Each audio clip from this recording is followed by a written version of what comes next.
الله ربي والإسلام ديني ومحمدا رسول الله.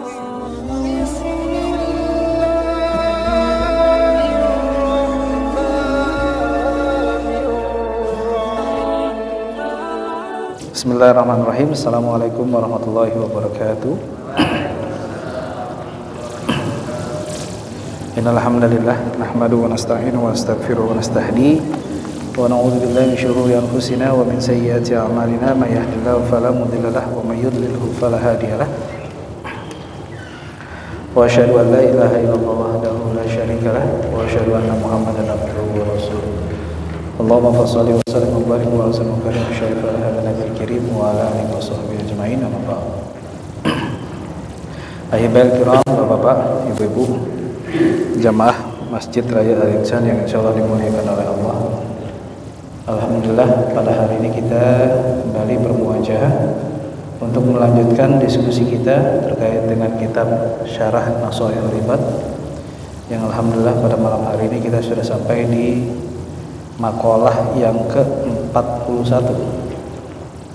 Seperti biasa, sebelum kita mulai forum ini, marilah sama-sama kita kirimkan Al-Fatihah, terutama kepada sanak famili kita, keluarga kita, orang tua kita, anak kita, suami kita, istri kita, tetangga-tetangga kita, guru-guru kita, para masyayikh, para kiai, para ulama. Jika mereka pada hari dalam keadaan Allah telah wafatkan, agar Allah Subhanahu wa taala mengampuni dosa kita dan dosa mereka.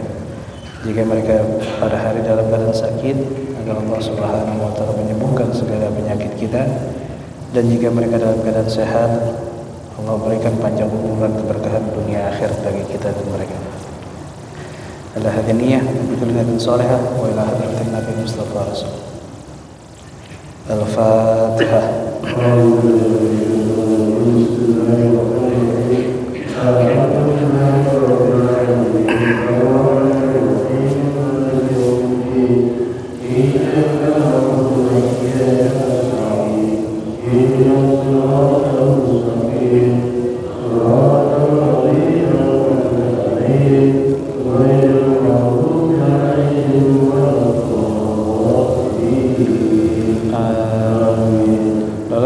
Selanjutnya kita bacakan untuk diri kita, wabil khusus untuk diri kita yang pada hari ini, minggu ini, bulan ini, tahun ini sedang memiliki usaha agar Allah Subhanahu wa taala melancarkan segala urusan dunia akhirat kita.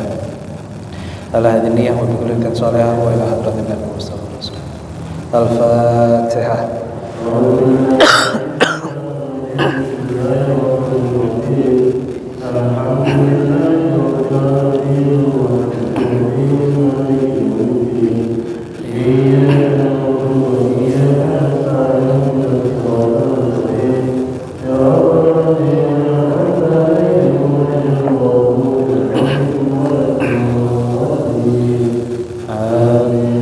Kalau Rasulullah SAW ulu amrin la yabda'u fi basmalah fa huwa.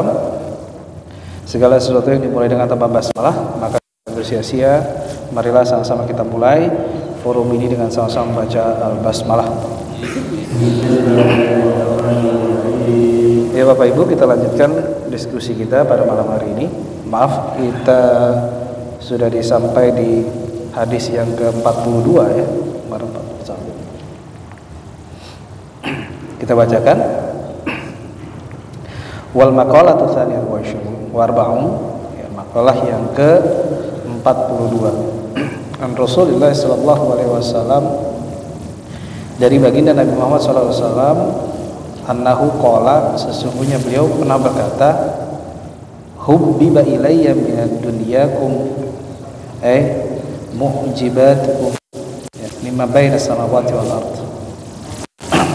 Aku cinta dari dunia kalian, atau dunia kita, salah tiga yang dicintai oleh Rasulullah SAW.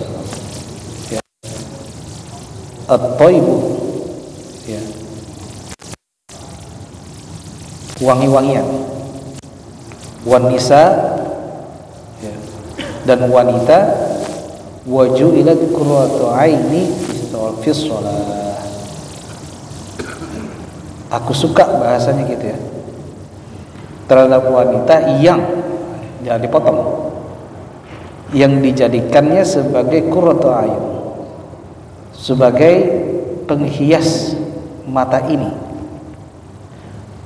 Kapan wanita dikatakan atau istri kita dikatakan qurratu ayun atau qurratu ayun?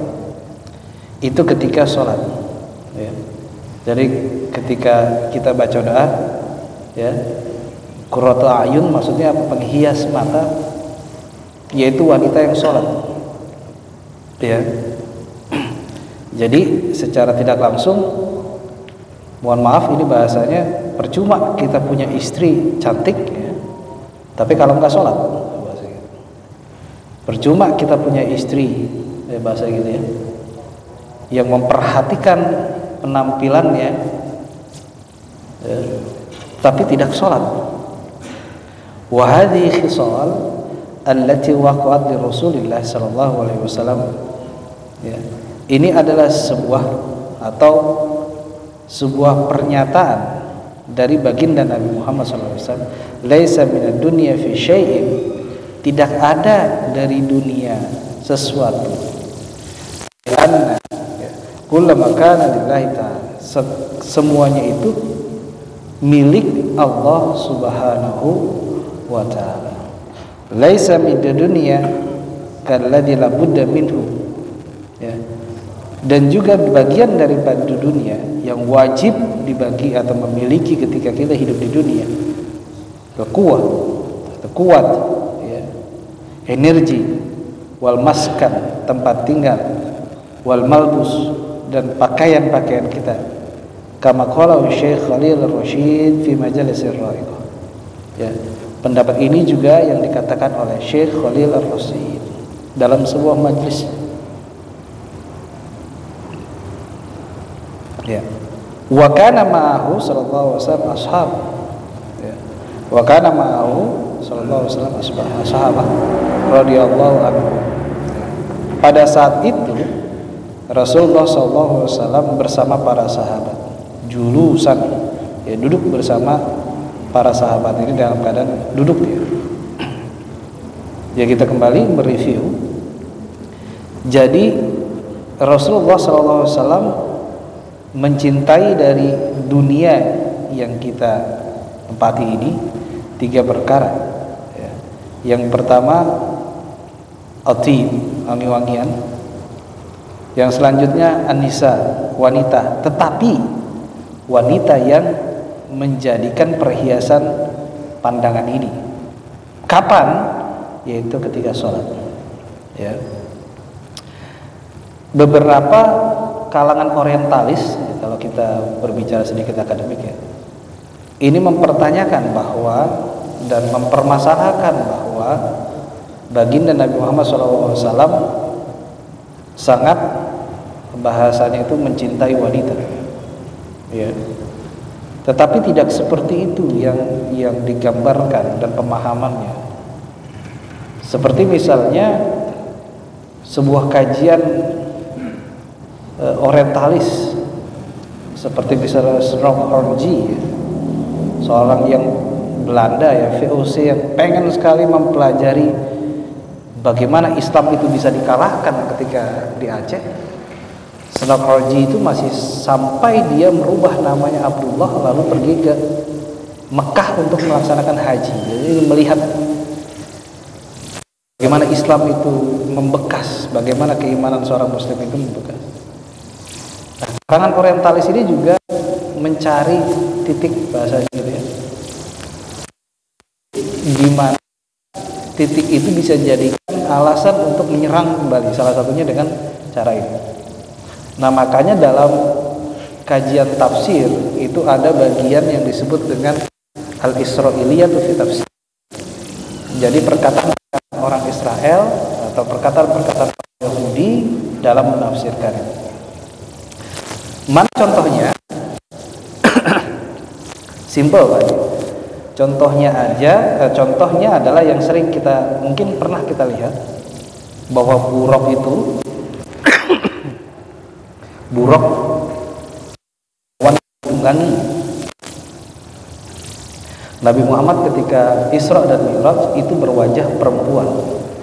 Nah, ini adalah salah satu bentuk daripada Israiliyat, ya, kisah-kisah Israel atau orang Yahudi terkait dengan akidah mereka untuk mengkabulkan dan memberi stigma negatif terhadap Nabi Baginda Nabi Muhammad SAW. Jadi dalam memahami perkataan ini jangan dipotong. Ya.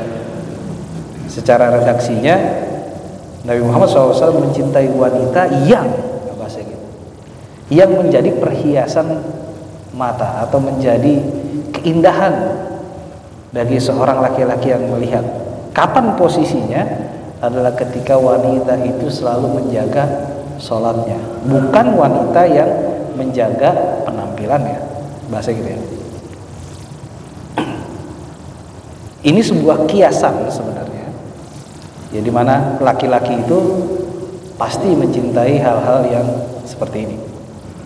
Pada saat itu wakana Muhammad sallallahu alaihi wasallam, dan pada saat itu Rasulullah atau baginda Nabi Muhammad SAW bersama para sahabatnya dalam keadaan. Lalu berkata, faqala Abu Bakar Siddiq radhiyallahu ta'ala, katalah Sayyidina Abu Bakar Siddiq, shadaqta ya Rasulullah, benar ya Rasul, aku juga wa habbaba ilayya minad dunya, ya, wa habbaba ilayya minad dunya, dan aku juga ada hal yang aku cintai, kata Sayyidina Abu Bakar Siddiq, dari dunia, mimma kana baina samawati wal ard, ya, bumi ini, dari ketika hidup di bumi ini, tiga, ya, tiga yang aku cintai, ya, di muka bumi ini, tiga yang paling aku cintai dan aku bahasanya kangen untuk selalu aku lakukan, tiga perkara. Apa?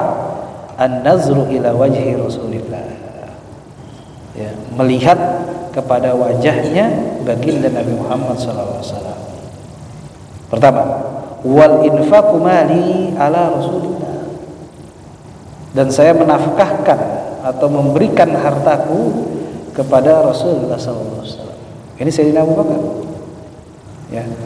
Wa an takuna ibnati tahta Rasulullah SAW, dan juga anakku itu menjadi istri daripada Rasulullah SAW. Ya, jadi tiga yang dicintai Abu Bakar, Sayyidina Abu Bakar Siddiq di dunia ini. Yang pertama, melihat wajahnya dari Nabi Muhammad SAW. Lalu yang kedua, memberikan nafkah atau menyumbangkan hartanya kepada Rasulullah SAW. Yang terakhir yang aku cintai adalah memberikan, bahasa gitu ya, memberikan anakku atau menikahkan anakku dengan Rasulullah SAW. Faqala Umar, lalu berkata Sayyidina Umar radhiyallahu ta'ala, shadaqta ya Abu Bakar, ya Abu Bakar, benar kamu, benar wahai Abu Bakar, itu juga yang aku cintai, ya. Wa habbaba ilayya minad dunya thalathun, tapi aku juga mencintai dari dunia ini tiga perkara. Apa? Yang pertama, al-amru bil ma'rufi, ya, memerintahkan atau dengan perbuatan-perbuatan yang baik, wan nahy anil munkar, dan juga mencegah dari perbuatan yang mungkar. Wa thawbal khalq bil fathatain, ya, dan juga memberikan pakaian kepada makhluk. Bala rawi annahu kana fi jubati arba'a syarr raqa'ah. Faqala Utsman, dan berkata Sayyidina Utsman radhiyallahu ta'ala anhu pada saat itu juga, shadaqta ya Umar, benar, aku juga senang seperti itu. Tetapi wa habbaba ilayya minad dunya, tapi aku juga mencintai dari dunia ini thalathun. Apa? Tiga perkara, ya.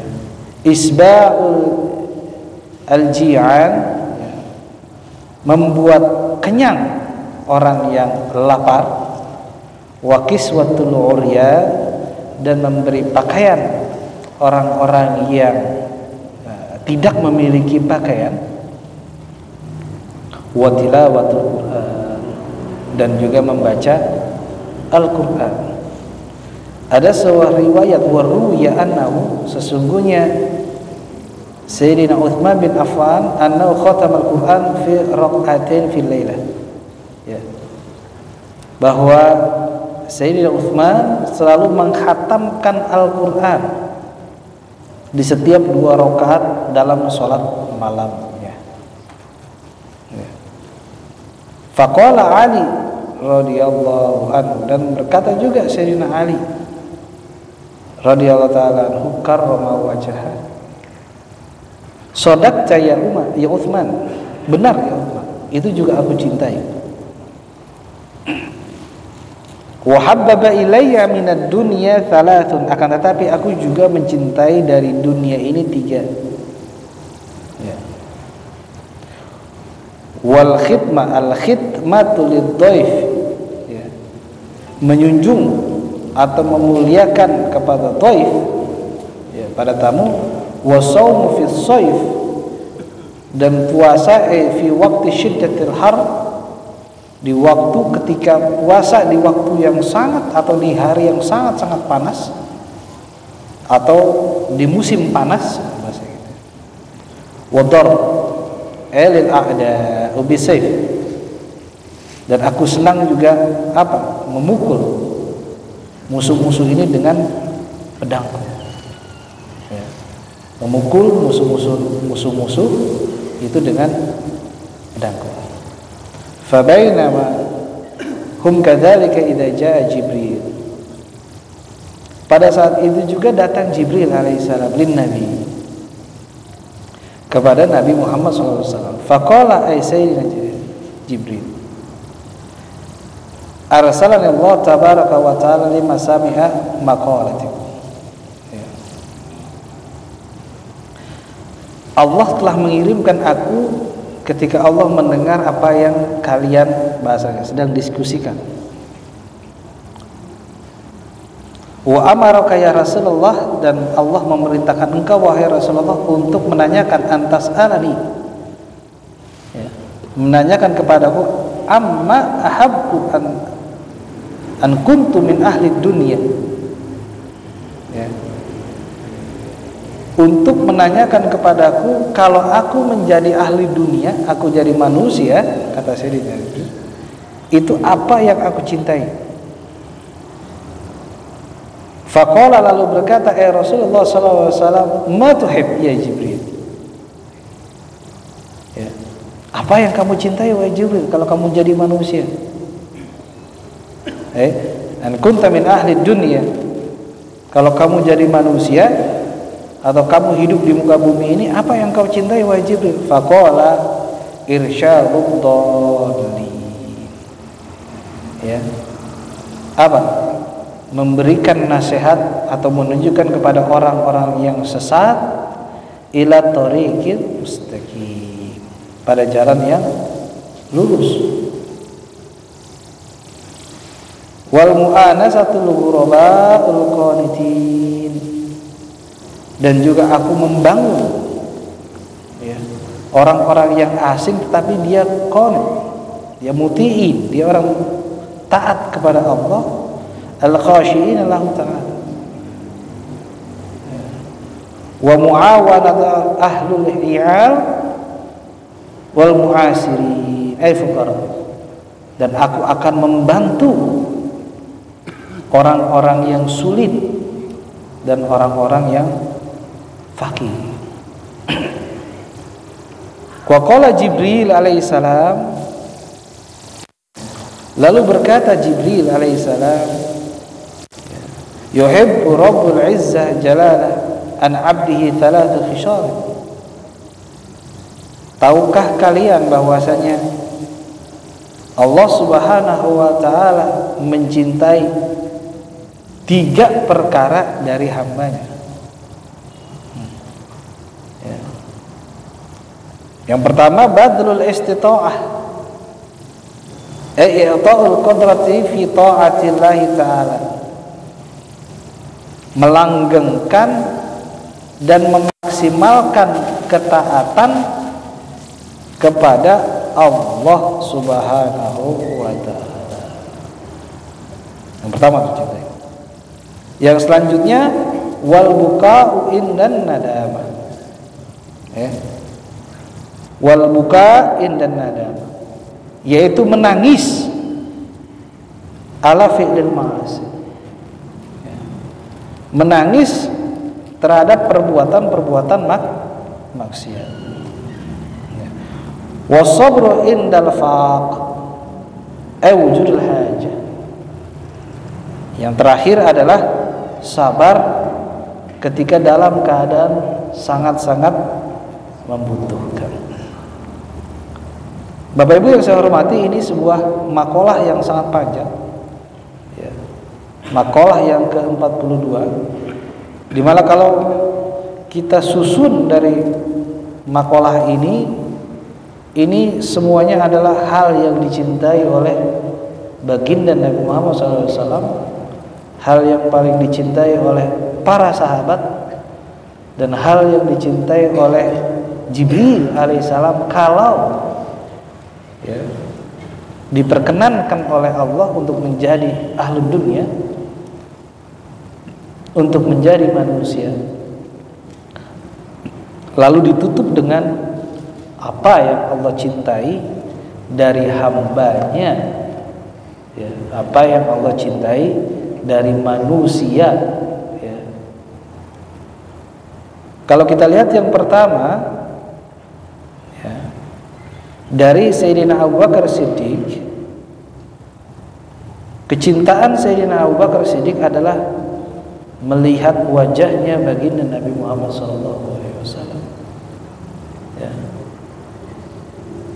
Bahwa sebuah hadis diriwayatkan bahwa wajah baginda Nabi Muhammad SAW itu bercahaya, ya.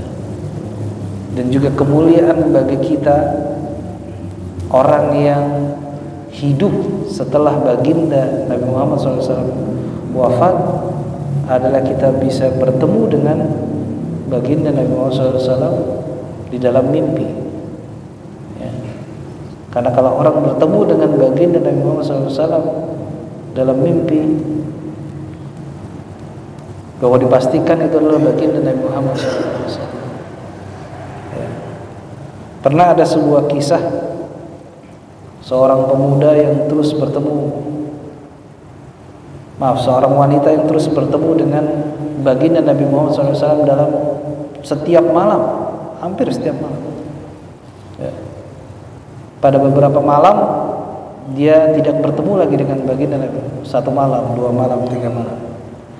Nah, ternyata ditanya apakah amalan sehingga hampir setiap malam kamu dijumpai didatangi bahasanya oleh baginda Nabi Muhammad SAW. Wanita ini berkata, saya membaca salawat kepada Nabi dalam setiap harinya minimal 40.000 kali. Allahumma sholli ala sayyidina Muhammad, Allahumma sholli ala sayyidina 40.000. Bahkan itu adalah kemuliaan, ya. Kemuliaan bagi manusia, bagi kita. Semoga kita bisa berjumpa dengan baginda Nabi Muhammad SAW dalam mimpi, amin, ya. Dan selanjutnya menafkahkan harta dari Sayyidina Abu Bakar Siddiq kepada Rasulullah untuk digunakan dalam menyebarkan agama Islam ataupun dalam meninggikan kalimat-kalimat Allah. Yang selanjutnya itu baginda atau Sayyidina Abu Bakar Siddiq merasa sangat bahagia dan sangat mencintai bahwa bisa menikahkan putrinya dengan Rasulullah SAW. Nah, Sayyidina Umar juga melengkapi dari apa yang telah diungkapkan oleh Abu Bakar Siddiq. Beliau menjawab, 3 hal itu juga aku cintai, tetapi aku juga memiliki 3 hal yang lain, yaitu mengerjakan perbuatan yang baik dan meninggalkan atau melarang perbuatan-perbuatan yang tidak baik, ya. Wa thawbul khalq, dan juga memberikan pakaian kepada makhluk, ya. Lalu Sayyidina Utsman juga menjelaskan, itu benar, tetapi saya juga memiliki 3 hal yang aku cintai, kata Sayyidina Utsman. Isba'ul ji'an, ya, membuat kenyang orang yang lapar, ya. Dan kiswatul uryan, dan memberi pakaian orang yang iryan atau uryan, yang telanjang atau yang tidak memiliki pakaian. Wa tilawatul Qur'an, dan membaca Al-Qur'an. Dan juga Sayyidina Ali berkata, saya juga mencintai 3 hal, ya. Khidmatul dhaif, ya, memuliakan dhaif, tamu, dan juga puasa di hari yang panas atau di musim panas, ya. Wa darbul a'da lil a'da bisayf, dan ada keunikan sendiri Pak Haji, ya, ketika puasa di musim panas. Saya mengalami puasa di musim panas kalau tidak salah 1 atau 2 kali. Karena musim panas itu berbeda. Musim panas itu subuhnya itu bisa jam 3.30 atau jam 4 subuh, ya. Tapi buka puasanya itu sekitar jam 9 malam. Nah, jadi kalau musim panas itu buka puasanya itu jam 9 malam, paling cepat itu jam 8. Jadi memang waktunya panjang sekali untuk buka puasa di musim panas. Nah itu lumayan menguras energi. Bahkan ada sebuah fatwa yang dikeluarkan oleh Darul Ifta kalau di Mesir, ya. Kalau di sini namanya mungkin Majelis Ulama Indonesia, ya. Karena kami orang ajanib, orang asing, ya, orang Indonesia disebut orang asing waktu di Mesir, ya, orang Asia atau orang asing selain orang Mesir. Pada saat itu ujian betul-betul di tengah musim panas, ya, betul-betul lagi puncaknya musim panas, dan bulan puasa musim panas, dan kita ujian. Itu ada sebuah fatwa yang mengkhususkan orang ajanib, orang asing, pelajar asing yang sedang di Azhar itu dibolehkan untuk tidak puasa, ya, dibolehkan untuk tidak puasa karena saking panasnya. Dan kita orang asing itu, ya, orang Indonesia itu banyak yang tidak kuat, tapi alhamdulillah semuanya kuat, ya, tetap puasa. Karena memang ujian di Azhar sana berat. Jadi saya ingat masih waktu itu sampai ada fatwa khusus terkait dengan pelajar asing yang membolehkan kami waktu itu untuk tidak berpuasa pada saat hari ujian, ya, untuk tidak berpuasa pada saat hari ujian, ya. Tapi sama juga, ya, yang berpuasa atau nggak puasa juga sama juga, kita nggak bisa makan di tempat sembarangan, ya.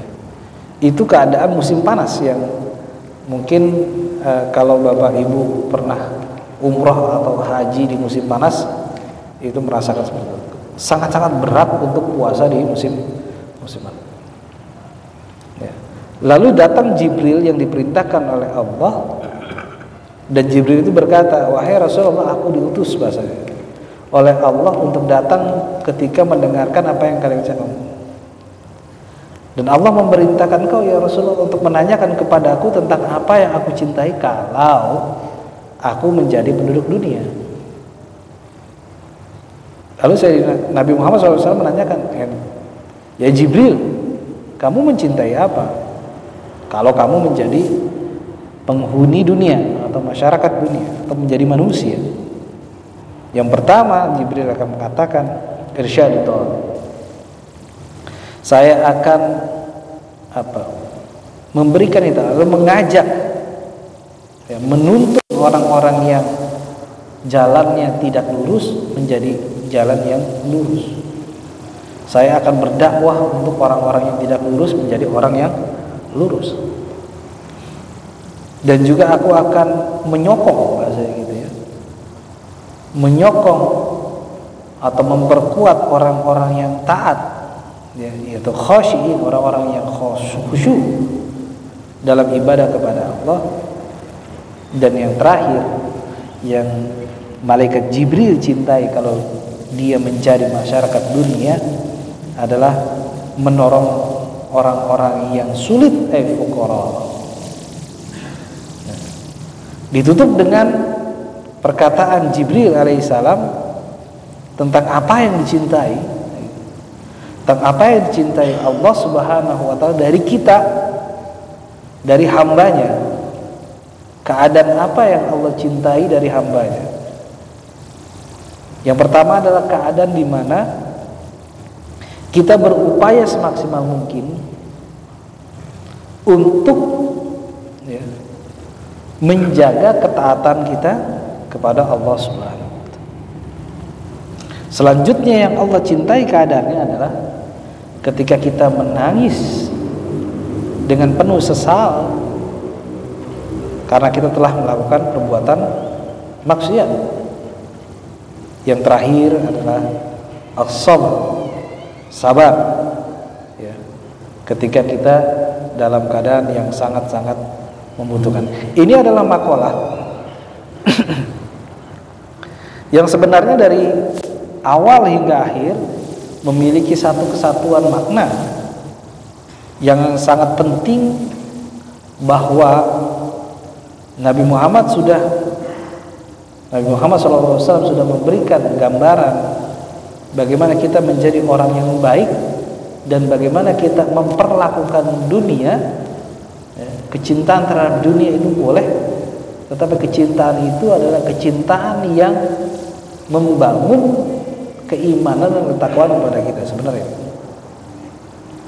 Dan sahabat pun sama, cinta kepada dunia, tetapi kecintaannya itu adalah kecintaan yang membangun keimanan dan ketakwaan, kecintaan yang digunakan untuk lebih mendekatkan diri kepada Allah Subhanahu wa ta'ala, bukan kecintaan yang dijadikan atau menjadikan manusia tambah jauh dari Allah Subhanahu wa ta'ala.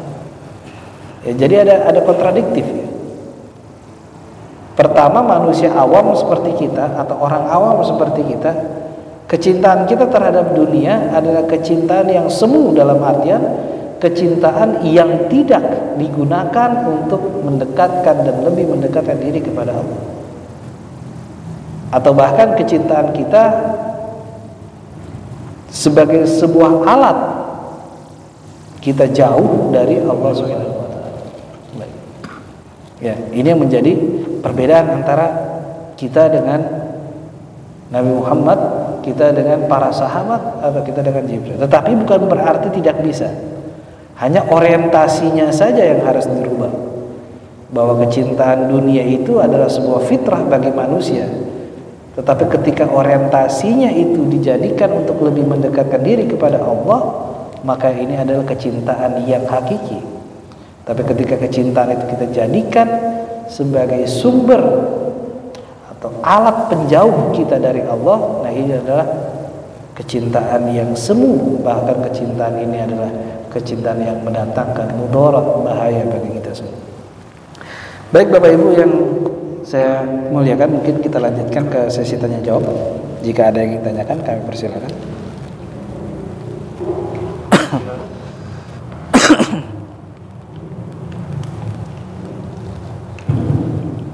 Silakan yang mau punya pertanyaan dan pembahasan orang yang kedua.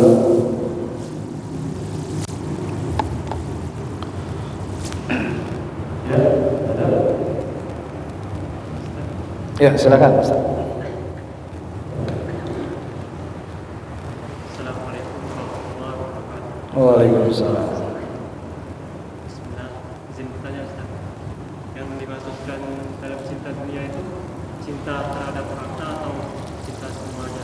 Apa gimana kita saat mencinta dunia itu kita mengumpulkan harta sebanyaknya apa? Baik. Pada hakikatnya dunia tadi sudah dijelaskan.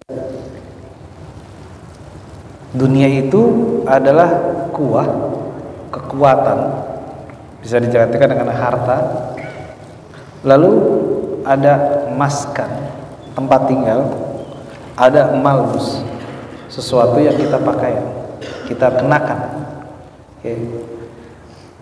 Apakah kecintaan dunia itu seperti halnya mengumpulkan harta itu bentuk daripada kecintaan dunia? Iya. Ya. Bahkan mengumpulkan harta itu tidak salah. Ya. Mengumpulkan harta menjadi orang kaya itu tidak salah. Yang salah adalah orientasinya.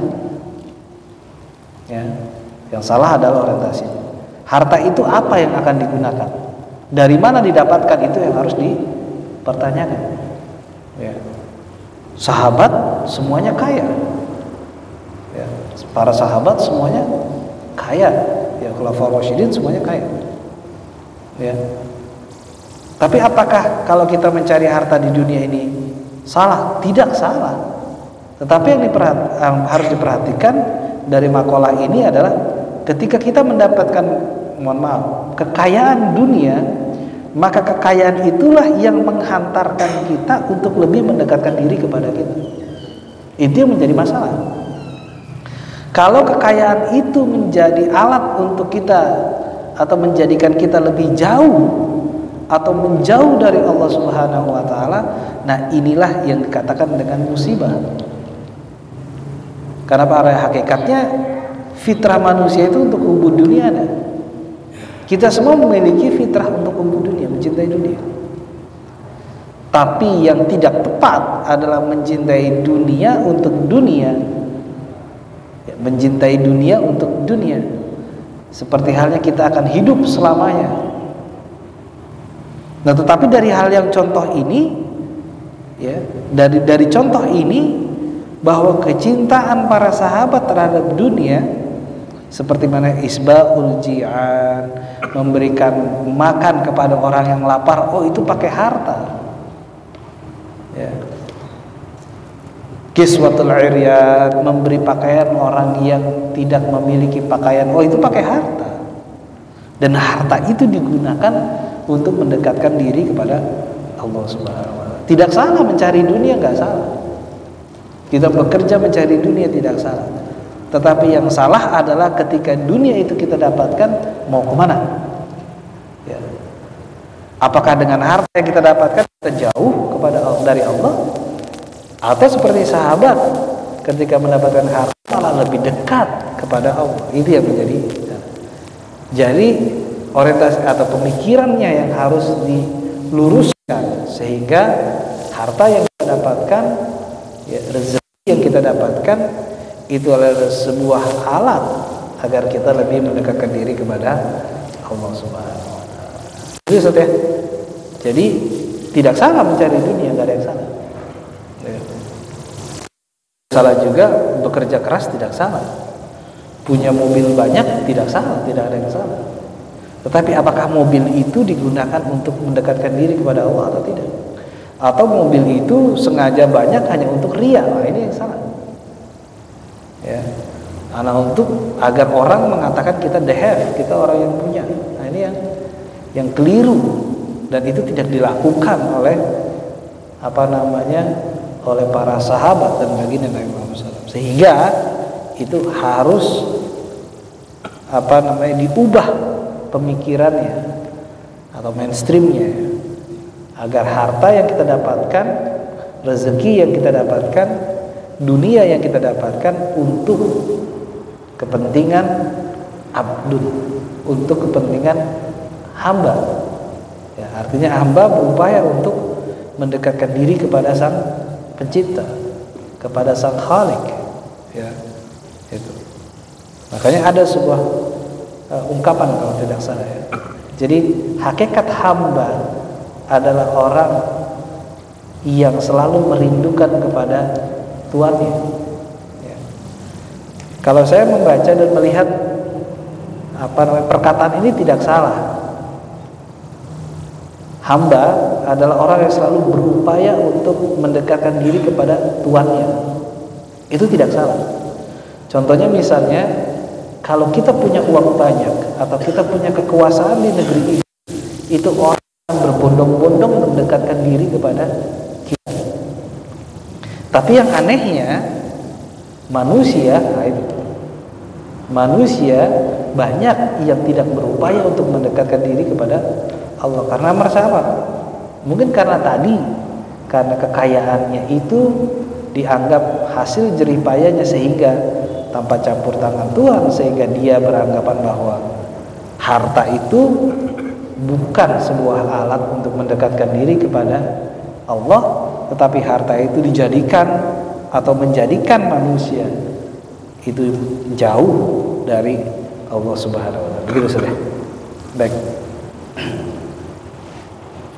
Baik, mungkin insyaallah kita lanjutkan minggu depan untuk makalah yang ke-43.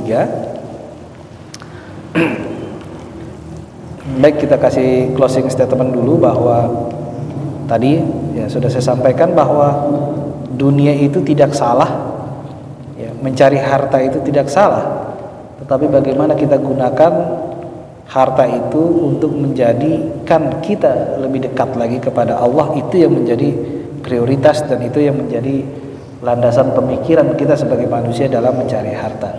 Jangan harta yang kita cari itu malah menjauhkan diri kita dari Allah Subhanahu wa taala. Ingat, ketika harta itu didapatkan akan ditanya bagaimana kita dapatkan, bagaimana kita gunakan, bagaimana kita keluarkan, itu akan menjadi sebuah pertanyaan kita di akhirat nanti. Baik Bapak Ibu yang saya hormati, insyaallah minggu depan kita akan lanjutkan makalah yang ke-43. Marilah sebelum kita tutup kita bacakan Al-Fatihah, terutama untuk para pengurus masjid, muhsinin dan muhsinat, agar Allah Subhanahu wa taala memberikan keberkahan bagi kita dan bagi mereka. Ala hadhihi niyyah wa kullu niyatin salihah wa ila hadratin Nabi Mustafa. Al-Fatihah.